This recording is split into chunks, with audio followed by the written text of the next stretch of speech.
need to set the scene. In the early 1950s, petrol was very short supply. There had just been the Suez Crisis, which meant that all the ships had to go sail from the Middle East around South Africa to get to Britain. So this gave a perfect opportunity for people to manufacture small, very efficient cars. So the government decided that by allowing three-wheel cars to be operated as motorcycles and using a motorcycle license and registered as a motorcycle, and also to only pay 25% of the sales tax, this would encourage small cars to be manufactured. By the mid-1950s, Germany had jumped onto the bandwagon. Heinkel, Messerschmitt and BMW were not allowed to produce aircraft, and therefore they looked at alternatives. The Messerschmitt is probably one of the most recognizable ones. The Heinkel and the Isetta, which was made by BMW, were quite popular in England at the time. Now in 1957, I was 15 at the time. I was unable to afford any of these new cars, but one of the old bomb mini cars came on the market, and my mate and I bought one between us. From memory, we bought this bomb mini car for £25. Now the fuel consumption was between 70 and 90 miles to the gallon. It ran on two-stroke, the same as your mowing machine, your lawnmower. So it had oil mixed with it as well. It has a gravity feed tank which had a little press button to turn it on and off. And if you were foolish enough to forget to turn it off when you went to your destination, the chances are when you came back you'd lost half a gallon of fuel.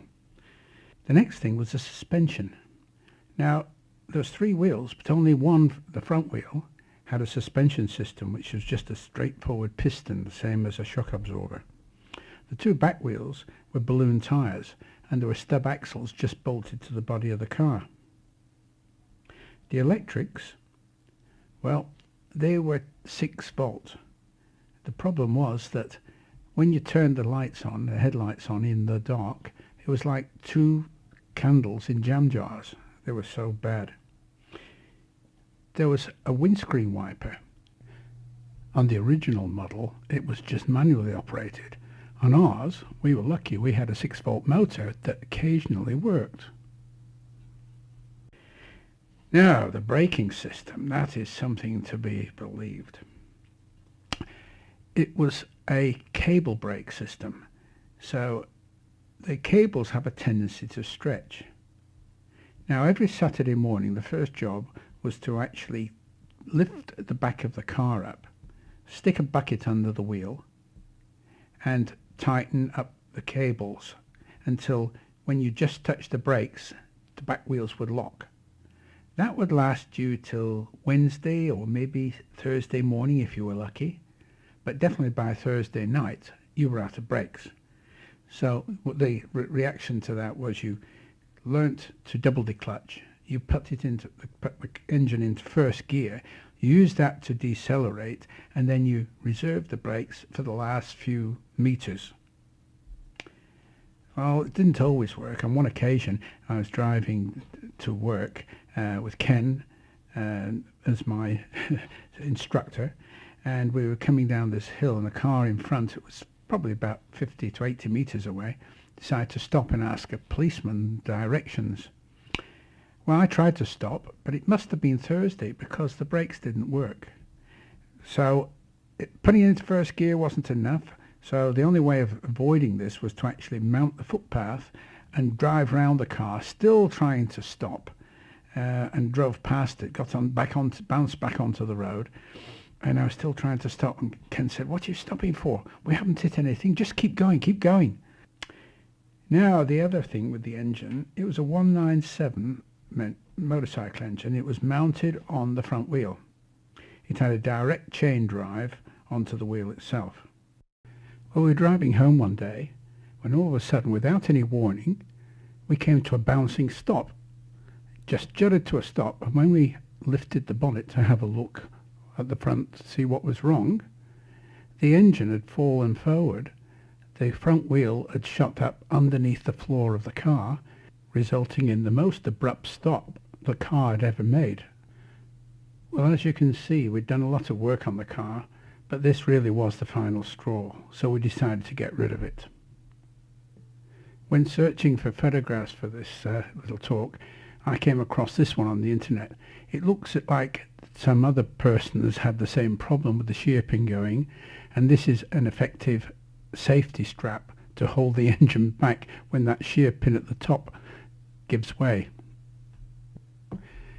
Anyway, we advertised it in the local paper and were surprised to find that it was picked up fairly quickly.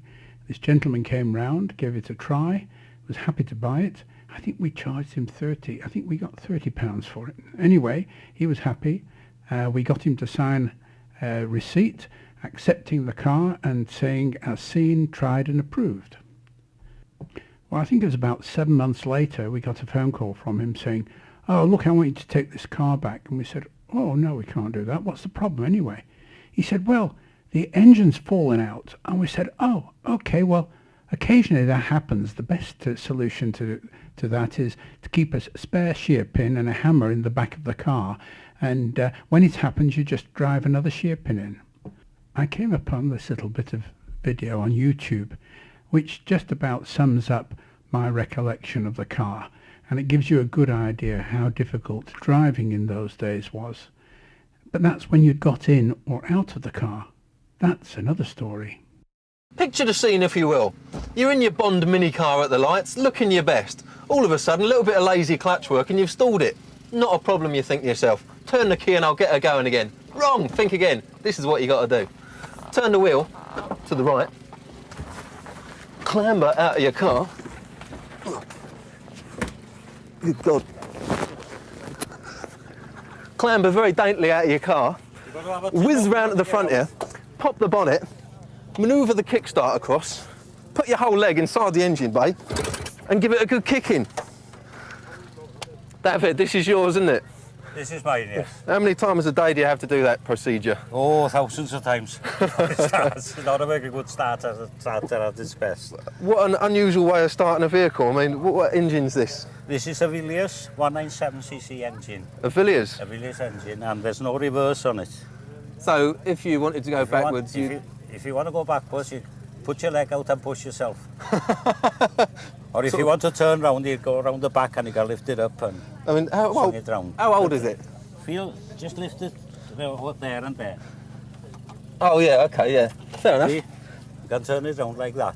1951, this is the second model that was made. Is this one of the very early versions, that bright orange plastic Bond bug thing? No, that's a Bond bug. It's a lot later model than this. But it's the same company? The same company, more or less. But the Bond bug has got the, what do you call them, three-wheelers that's out. Yeah. It's got that engine in it, really. Okay. It hasn't got the Bond engine in. Excellent. Well, listen, thanks for letting me clamber about in your vehicle. Yes, you're welcome. And I'll see you in a little while.